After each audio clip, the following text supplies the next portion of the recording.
Sorry guys, I wrote this a few years ago. Glad to finally be here. Excuse me.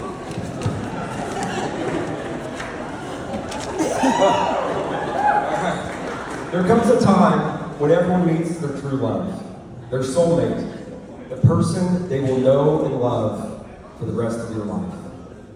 For Josh, this came 36 years ago when we first met. It was the summer of 1987 at Butler Gymnastics. I just finished a nearly perfect cartwheel, and I stood tall holding my pose.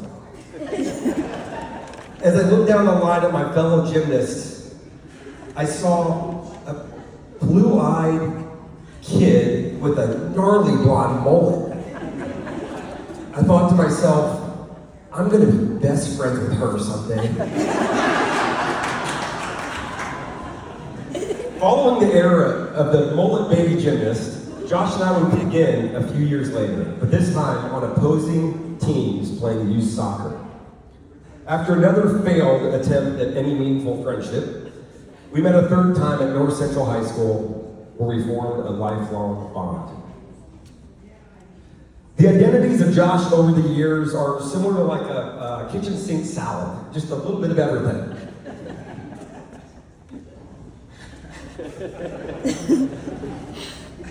(15 to 18, high school. We had bald fade, slim shady driveway party Josh. There were countless parties in the Lloyd's driveway.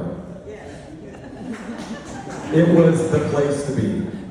Thank you, Scott and Martha Lloyd, for providing us a safe haven, a place where we could consume adult beverages and occasionally engage in heavy petting with our high school girlfriends. The college years. Josh is the only person I know that's been to more universities than he has years of schooling. At 18, it was Ball State special teams football star Josh. Josh was convinced that he was going to make the Ball State football team despite never playing a single game of football other than Nintendo's Tecmo Super Bowl.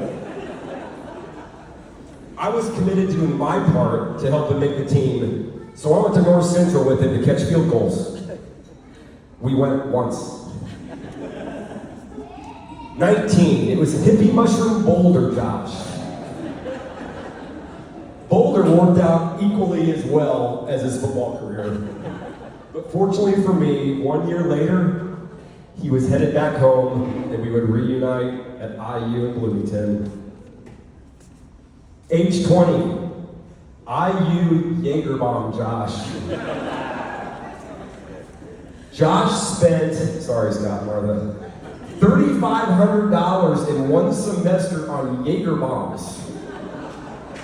At about $2 each back then, he averaged 15 bombs a day during a single semester. We would literally hide from Josh in the bars so we wouldn't be victim to another unnecessary Jaeger bomb.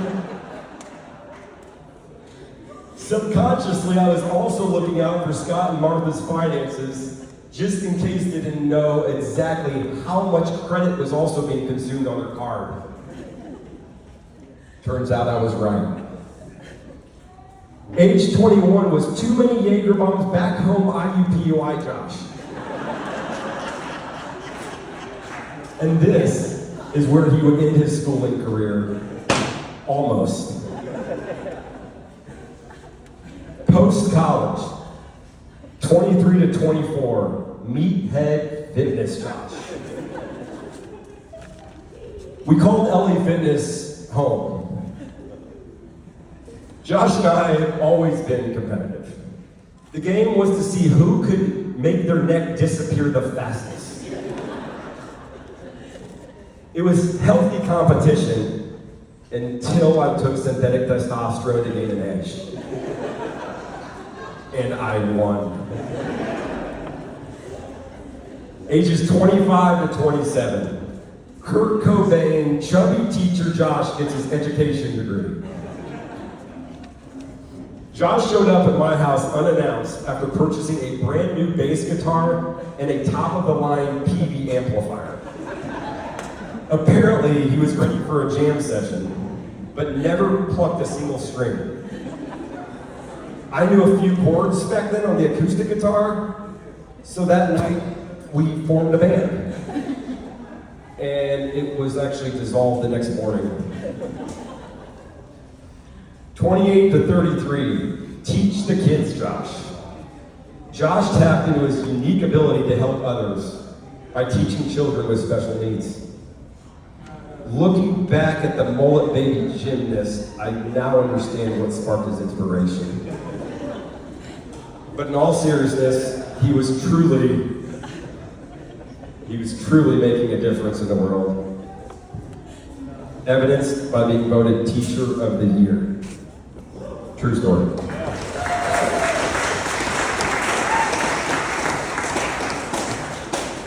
At 31, can I walk around a little bit? Thank you. At 31, we had Dad Josh. His life calling began with the birth of Jonah, and a couple years later, Abe. One of my proudest moments was being named Jonah's godfather, and Josh also agreed to have him on my birthday. That's true love. Ages 34 to 36, we have not-for-profit, help the kids, meathead boxer Josh. This is one of my personal favorites. Josh founded Sensible Solutions, a non-profit organization created to support children with special needs. Although the endeavor ended up not being so sensible financially, his intent was solid. I'll introduce meathead boxer Josh here in a moment. 37 to 41 was clean cut, comb over, title insurance, real job dad bod Josh. I've actually been through one of these phases myself. I remember seeing Josh at preschool drop-off one morning, and I thought Ferris Bueller had dyed his hair blonde and grew a pair of bitch tits. Looking real sophisticated though. And today, we have mini-me, back in shape, husband Josh, and wonderful father of 4. My man is seasoned. I've been fortunate enough to have been through all of these wonderful times and not so wonderful times with Josh. He's also been there for mine as well. I think this is maybe where I'm supposed to cry or something. I'm not sure. When I first met Alicia, not-for-profit Help the Kids Meathead boxer Josh decided to participate in a real-life boxing match to raise money for his charity. Has anyone seen Savage Kingdom on Nickelodeon TV? Animal Planet TV? No. It was similar to a 3-legged impala running for its dear life from a male African lion. I was more scared than Josh was.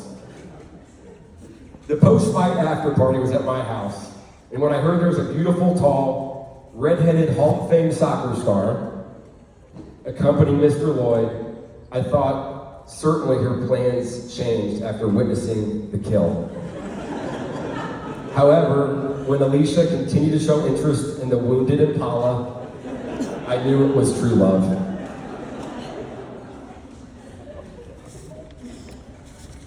For anyone that doesn't already know this, Alicia is a wonderful influence on Josh.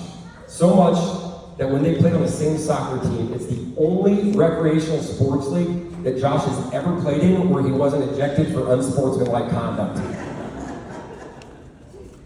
Don't tell me that's a coincidence either. Alicia, of all the versions of Josh over the years, I can honestly say you bring out the best in him. You are a phenomenal mom, amazing partner, outgoing, sweet, patient, and understanding, and the latter two are key ingredients to having a successful life with Josh. Josh, you are a devoted father to 3 incredible boys, and finally a girl, which was a much needed addition to soften your rough edges. You're loyal, supportive, generous, resilient, and you have a unique ability to connect with people from all walks of life. You're also a protector of your loved ones, and I've always appreciated the way you've protected my family and my sisters like they're your own. Even up until a couple years ago when you met my younger sister's now husband for the first time and threatened to put him in a body bag. However, I'm glad that you and John have become friends, and I'm not surprised. Josh, you've always been the brother that I never had, and I'll always be here for both you and Alicia. So please join me in a toast. Let's raise our glass to Josh and Alicia. We wish you nothing but health, happiness, and a successful marriage together. We love you guys.